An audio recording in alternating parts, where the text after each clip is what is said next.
التصريح نقلته الصحافة. وزير الاقتصاد والمالية يعلن عن تجميد أجور الموظفين في الشارع. المشتغلون في القطاع العام لا يخفون اعتراضهم.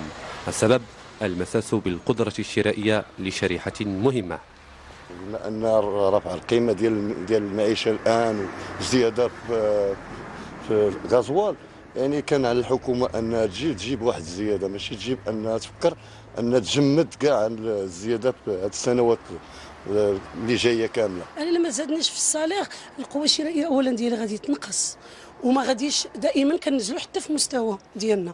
حنا كتعيش في واحد المستوى.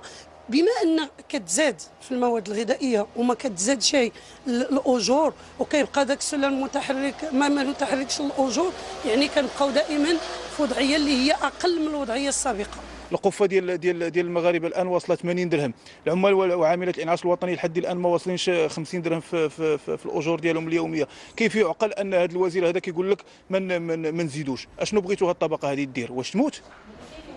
هنا بواحدة من النقابات اللغة تختلف.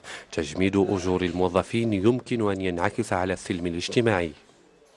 لا يعقل أنه هناك قطاعات متضررة فيها، يعني ميم با لو سميك، كاين موظفين اللي ما كيتقاضوش حتى لو سميك، ونجيو نقولوا بان نديروا سياسه تقشفيه وننزلوا عليهم بهذا المساله هذه تجميد الاجور. اعتقد بانه هذا الشيء